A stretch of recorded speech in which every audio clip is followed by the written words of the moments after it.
ചില ആൾക്കാർ സ്വന്തം ഭാര്യന്റെ മുമ്പിൽ നിന്നൊക്കെ വഷളാക്കി വിടും ഉമ്മാന. അല്ലാ, അതിന്റെ ഒക്കെ ശിക്ഷ എങ്ങനെയാ പറയാ? അവരെ കരുണയോടെ നോക്കുന്നത് തന്നെ ഹജ്ജ് ഉംറ ചെയ്ത കൂലിയാണ്. ആ ഉമ്മ പോയാൽ തീർന്ന്.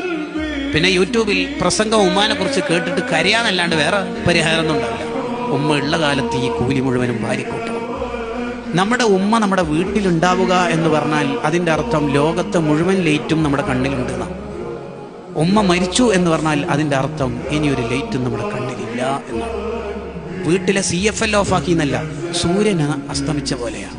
ഇനി ഒരു പ്രശ്നം ആരോടെ പറയാ? ഒരു തണുപ്പുള്ള കൈ നമ്മുടെ നെറ്റിത്തടത്തിൽ വന്നിട്ട് പേടിക്കേണ്ട മോനെ, ഉമ്മയില്ലേ മോനിക്ക്, ഇങ്ങനെ പറയാൻ ഒരാളുണ്ടാകുന്ന അത്ര കാവൽ നമുക്ക് വേറെ എവിടെ കിട്ടും? വേറെ ആരോടാ ഇത് പറയാ? പനിയൊക്കെ വന്ന കാലത്ത്, കുഞ്ഞിളം കാലത്ത് ഉമ്മ ഇടക്കിടേ വരും നമ്മുടെ അടുത്ത്.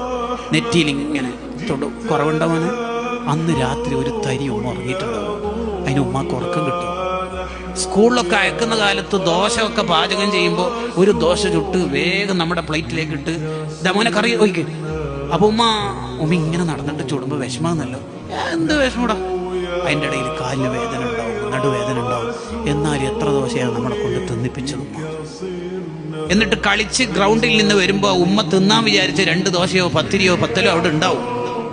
ഉമ്മ കുളിച്ച് വൃത്തിയായി അടുക്കളയൊക്കെ ഒന്ന് ശരിയാക്കി പാത്രമൊക്കെ കഴുകിയിട്ട് തിന്നാം 11:30 എന്ന് കരുതുമ്പോഴാണ് നമ്മൾ ഗ്രൗണ്ടിൽ നിന്ന് വന്നിട്ടുണ്ടാവും. ഉമ്മ എന്തെങ്കിലും തിന്നാനുണ്ടാവും? ഉണ്ടല്ലോ, ഫുഡുണ്ടല്ലോ. നീ എന്തായാലും ചോദിക്കുമെന്നറിയാം, എടുത്തു വെച്ചത്. ഉമ്മ ഭക്ഷണം കഴിച്ചത് എന്താണെന്ന് അറിയില്ലട്ടോ, ഇന്ന് തീരെ ഒരു വിശപ്പില്ല.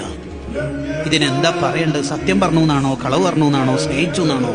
വാക്കുകൾക്ക് അതീതമാണ് ഉമ്മ എന്ന 2 അക്ഷരം. വ്യാഖ്യാനങ്ങൾക്കും അപ്പുറത്താണ് ഉമ്മ എന്ന അക്ഷരം തന്നെ. ആ ഉമ്മ എന്ന പദത്തിൽ തന്നെ ഒരു ഉമ്മ വയ്ക്കലുണ്ട്. കൂട്ടുകാരെ, എന്നെങ്കിലും ഉമ്മയുടെ ഒരു മാക്സി നമ്മൾ അലക്കി കൊടുത്തിട്ടുണ്ടാവോ? ആൺപിള്ളേരോടാ ചോദ്യം. ഉണ്ടാവോ? ആ ഉമ്മാന്റെ മുമ്പിൽ നിന്ന് ശബ്ദം ഉയർത്തരുത്. കരുണയോടെ